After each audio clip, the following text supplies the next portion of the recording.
황지호는 고아원에서 데려온 아이일 뿐이다. 지성준의 충격적인 폭로 강세리의 과거가 하나씩 드러나며 여왕의 집은 거대한 폭풍의 중심으로 빨려들고 있었다. 지성준, 강세리의 전남편이 갑작스레 등장하며 모두를 충격에 빠뜨렸다. 그의 존재는 단순한 재회 이상의 의미를 품고 있었다. 복수와 배신, 그리고 숨겨진 비밀이 얽히며 황씨 일가를 뒤흔드는 비극의 서막이 열렸다. 황기찬의 저택, 화려하지만 차가운 그 공간 속에서 문이 열리고 지성준이 들어섰다. 그의 얼굴에는 서늘한 미소가 떠올랐다. 강세리는 순간 얼어붙었다. 눈앞의 남자가 자신의 과거, 자신이 묻고 싶었던 어두운 그림자임을 직감했다. 지성준은 침착한 목소리로 자신을 소개했다. 그 짧은 한마디는 마치 폭탄처럼 방 안을 뒤흔들었다. 강재인은 옆에서 놀란 척 눈을 동그랗게 뜨며 물었다. 그녀의 연기는 완벽했다. 마치 아무것도 모르는 듯한 표정으로 강세리의 반응을 살폈다. 강세리는 혼란 속에서 지성준을 밖으로 끌고 나갔다. 그녀의 목소리는 떨렸고 눈빛에는 공포가 가득했다. 지성준은 그녀를 날카롭게 바라보며 낮은 목소리로 경고했다. 그의 손이 강세리의 목을 거칠게 틀어주자 그녀의 얼굴은 공포로 하얗게 질렸다. 지성준은 이를 악물고 속삭였다. 강세리, 내가 그토록 악랄한 여자라니. 내가 너를 고통스럽게 만들러 왔다. 내가 때문에 나는 모든 것을 잃었어. 내가 너에게 느꼈던 고통을 100배, 1000배 더해서 너에게 되돌려줄 거야. 기다려. 그의 말은 복수의 서막이었다. 강세리를 향한 증오가 그의 전신에서 뿜어져 나왔다. 그는 단호히 등을 돌렸고 강세리는 그 자리에 주저앉아 숨을 몰아쉬었다. 다음 날 지성준은 주저하지 않고 황기찬의 사무실로 찾아갔다. 황기찬은 문을 열자마자 지성준을 보곤 분노로 이글거리는 눈빛을 던졌다. 그는 지성준의 멱살을 잡으며 으르렁거렸다. 하지만 지성준은 여유로운 미소를 지으며 그의 손을 뿌리쳤다. 그의 말 한마디는 황기찬의 분노를 얼어붙게 했다. 황기찬 회장은 자신의 아들 황지호에 대해 궁금하지 않으신가요? 황기찬은 순간 멈칫하며 지성준을 바라보았다. 그의 머릿속은 혼란으로 가득 찼다. 지성준은 비웃음 섞인 목소리로 말을 이었다. 그 순간 황기찬의 세계는 흔들리기 시작했다. 그는 지성준의 말을 믿을 수 없었다. 하지만 의심의 씨앗은 이미 그의 마음 깊숙이 뿌려졌다. 그날 밤 황기찬은 황지호와의 혈통 검사를 위해 병원으로 향했다. 결과는 그의 예상을 완전히 뒤엎었다. 손의 쥔종이는 그의 손에서 구겨졌다. 황지호, 그가 아들로 믿고 사랑했던 그 아이가 자신의 핏줄이 아니었다.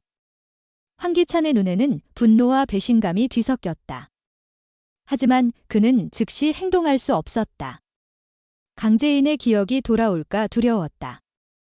그녀가 모든 진실을 알게 된다면 그의 세계는 완전히 무너질 터였다. 다음 날 지성준은 다시 황기찬을 찾아왔다. 황기찬은 지성준을 보자마자 차갑게 말했다. 하지만 지성준은 또 한 번 충격적인 폭탄을 터뜨렸다. 황지호는 지성준의 아들도 아니었다. 그는 강세리가 고아원에서 데려온 아이였다. 그녀는 지성준과 황기찬 모두를 속이기 위해 황지호를 이용한 것이다. 지성준은 과거 강세리와 함께 살던 시절 황지호를 자신의 아들로 믿었지만 강세리가 아이를 낳을 수 없는 몸이라는 사실을 알게 되었다. 그의 목소리는 차갑고 날카로웠다. 황기찬은 그 말에 충격을 받았지만 곧 지성준의 제안을 듣게 되었다. 지성준은 강세리가 소유한 H&K 그룹을 되찾는데 협력해달라고 요구했다.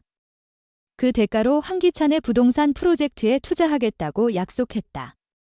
황기찬은 눈앞의 기회를 놓칠 수 없었다.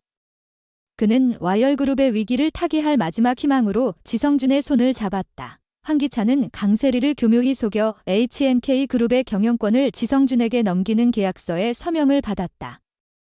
그녀는 황기찬의 달콤한 말에 넘어갔다. 하지만 모든 것이 끝난 순간 지성준은 약속을 저버렸다. 그는 황기찬의 프로젝트에 단 한 푼도 투자하지 않았다. 황기찬은 분노로 몸을 떨었지만 이미 늦었다. HNK그룹은 지성준의 손에 돌아갔다. 그것은 원래 그의 심혈을 기울인 회사였다. 강세리는 탐욕으로 그를 배신하고 회사를 빼앗았지만 이제 지성준은 모든 것을 되찾았다. 황기찬은 허탈한 눈으로 지성준을 바라보았다. 그의 손에는 아무것도 남지 않았다. 강세리는 자신이 잃은 것을 깨닫고 절망에 빠졌다. 그녀의 거짓은 하나씩 벗겨졌고 그녀가 쌓아올린 모래성은 무너져 내렸다. 지성준은 복수의 칼날을 휘두르며 강세리와 황기찬을 동시에 무너뜨렸다. 하지만 이 모든 사건의 배후에는 또 다른 그림자가 드리워져 있었다. 강재인은 조용히 미소를 지으며 이 모든 혼란을 지켜보고 있었다. 그녀의 계획은 아직 끝나지 않았다. 지성준의 복수는 그녀의 거대한 설계도 속 한 조각에 불과했다. 여왕의 집은 이제 더 큰 폭풍을 맞이할 준비를 하고 있었다. 강세리의 비밀은 드러났지만 그녀를 기다리는 진정한 지옥은 이제 막 시작된 것일지도 몰랐다. 여왕의 집은 이제 폭풍의 눈 속에 있었다. 강세리는 무너진 모래성 위에서 절망의 눈물을 흘렸다. 그녀의 거짓은 하나씩 벗겨졌고 그녀가 그토록 지키려 했던 모든 것은 먼지처럼 흩어졌다. 지성준의 복수는 날카로운 칼날처럼 강세리와 황기찬을 동시에 찔렀다. 하지만 이 모든 혼란의 중심에는 강재인이 있었다. 그녀는 그림자 속에서 서늘한 미소를 지으며 판을 조종하고 있었다. 지성준의 복수는 그녀의 치밀한 설계도 속 한 조각에 불과했다.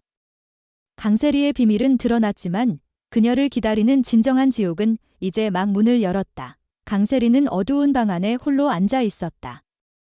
창문 너머로 비가 억수같이 쏟아졌다. 그녀의 손은 떨렸고 눈에는 공포와 후회가 뒤섞여 있었다. 지성준의 마지막 말이 그녀의 머릿속을 맴돌았다. 너는 내게서 모든 것을 빼앗았어, 강세리. 이제 내가 잃는 차례야. 그녀는 거울 속 자신의 모습을 바라보았다. 한때 여왕처럼 군림했던 그녀의 얼굴은 이제 초췌하고 무너져 있었다. 그녀는 속삭였다. 내가 잘못했어. 하지만 그 목소리는 텅 빈 방 안에서 메아리칠 뿐이었다. 한편 황기찬은 와열그룹의 회의실에서 홀로 서 있었다. 그의 손에는 지성준에게 속아 넘어간 계약서가 쥐어져 있었다. HNK그룹을 잃은 것도 모자라 그의 부동산 프로젝트는 자금 부족으로 붕괴 직전이었다. 그는 책상을 주먹으로 내리치며 이를 갈았다. 강세리, 너 때문에. 하지만 그의 분노는 이미 늦었다. 그는 지성준에게 이용당했고 강재인의 손바닥 위에서 노란한 꼭두각시에 불과했다. 황기찬은 자신의 몰락을 직감했다. 하지만 그는 아직 강재인의 진짜 계획을 알지 못했다. 강재인은 고요한 사무실에서 차 한 잔을 들고 창밖을 바라보고 있었다. 그녀의 눈빛은 차갑고 날카로웠다. 그녀는 지성준에게 마지막 지시를 내린 후 전화를 끊었다. 이제 황기찬을 완전히 무너뜨려 그녀의 목소리는 마치 얼음처럼 차가웠다. 지성준은 그녀의 명령에 따라 움직였지만 그는 강재인이 자신마저도 이용하고 있다는 사실을 깨닫지 못했다. 강재인은 황씨 일가를 무너뜨리는 것만으로는 만족하지 않았다. 그녀의 목표는 와열그룹 전체를 손에 쥐는 것이었다. 그리고 그 중심에는 황지호가 있었다. 황지호. 그 불쌍한 아이는 여전히 아무것도 모른 채 여왕의 집에서 웃고 있었다. 강세리는 그를 품에 안으며 애써 미소를 지었다. 하지만 그녀의 눈에는 불안이 가득했다. 황기찬이 지호가 자신의 아들이 아니라는 사실을 알게 된 지금 그녀는 지호마저 잃을까 두려웠다. 하지만 그녀는 몰랐다.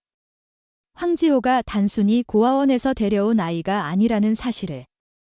강재인은 이미 지호의 진짜 출생 비밀을 알고 있었다. 지호는 와열그룹의 창립자 황규철 회장의 숨겨진 후계자였다. 황규철은 생전에 지호를 보호하기 위해 그의 출생을 철저히 숨겼다. 하지만 강재인은 그 비밀을 파헤쳤고 지호를 마지막 카드로 사용할 준비를 하고 있었다. 다음 날 강재인은 황기찬을 비밀리에 만났다. 그녀는 부드러운 목소리로 그를 안심시켰다. 기찬 씨, 지호가 당신 아들이 아니라는 걸 알았지만 그 아이는 여전히 와열그룹의 미래예요. 황기찬은 그녀의 말을 믿고 싶었다. 하지만 강재인의 다음 말은 그의 심장을 얼어붙게 했다. 지호가 황규철 회장의 친손자라는 증거를 제가 가지고 있어요. 황기찬은 눈을 부릅떴다. 그게 무슨 소리야? 강재인은 미소를 지으며 서류 한 장을 내밀었다. 그 안에는 황지호의 출생을 증명하는 문서와 DNA 검사 결과가 담겨 있었다. 황기찬의 손은 떨렸다. 그는 모든 것이 강재인의 소나귀에서 놀아나고 있음을 깨달았다. 그날 밤 강세리는 지성준에게 전화를 걸었다. 그녀는 애원했다.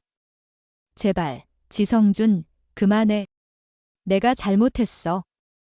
지호만은 건드리지 말아줘. 하지만 지성준은 차갑게 웃었다.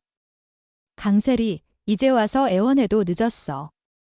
지호의 비밀은 이미 강재인 손에 들어갔어. 전화가 끊기자 강세리는 비명을 지르며 무너졌다. 그녀는 지호가 단순한 고아가 아니라는 사실을 알았다. 그녀는 지호를 이용해 와열그룹을 손에 넣으려 했지만 이제 그 모든 계획은 강재인의 손에 의해 산산이 부서졌다. 강재인은 다음 수를 준비했다. 그녀는 황규철 회장의 비밀 장부를 손에 넣었다. 그 장부에는 와열그룹의 부패와 비리가 고스란히 담겨 있었다.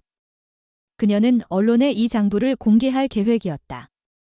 하지만 그 전에 그녀는 강세리와 황기찬에게 마지막 기회를 주기로 했다. 그녀는 두 사람을 여왕의 집으로 초대했다. 화려한 저택 안, 긴장감이 감돌았다. 강세리와 황기찬은 서로를 의심하며 마주 앉았다. 강재인은 그들 앞에 서서 미소를 지었다. 여러분, 이제 게임은 끝났어요. 와열그룹은 제 손에 들어올 겁니다. 그녀는 장부를 테이블 위에 던졌다. 강세리와 황기찬은 그 장부를 보고 얼굴이 하얗게 질렸다. 그들의 모든 죄악이 세상에 드러날 순간이었다. 그 순간 문이 벌컥 열리며 지성준이 들어왔다. 그의 손에는 또 다른 폭탄이 들려 있었다. 강세리, 내가 황규철 회장을 죽인 증거도 내가 가지고 있어. 그의 마른 방 안을 얼어붙게 했다. 강세리는 비명을 지르며 부정했지만 지성준은 차갑게 웃으며 녹음 파일을 재생했다. 그 안에는 강세리가 황규철 회장의 죽음을 계획하는 음성이 고스란히 담겨 있었다. 황기찬은 충격에 휩싸여 강세리를 바라보았다. 너. 정말로 강세리는 더 이상 변명할 수 없었다. 그녀는 무릎을 꿇고 울부짖었다. 강재인은 그 광경을 조용히 지켜보았다. 그녀의 복수는 완성되었다. 하지만 그녀의 눈빛에는 승리의 기쁨 대신 깊은 공허함이 담겨 있었다. 와열그룹을 손에 넣은 그녀는 이제 새로운 여왕으로 군림할 것이다. 하지만 그 왕좌는 과연 그녀에게 진정한 평화를 가져다 줄 것인가? 강세리는 감옥으로 끌려갔고 황기찬은 모든 것을 잃었다. 지성준은 자신의 복수를 마무리했지만 그는 강재인의 손바닥 위에서 놀아난 또 다른 꼭두각시였다. 여왕의 집은 이제 새로운 주인을 맞이했지만 그 집안에는 여전히 비밀과 배신의 그림자가 드리워져 있었다. 다음 폭풍은 무엇을 가져올 것인가? 강재인의 복수는 정말로 끝난 것일까?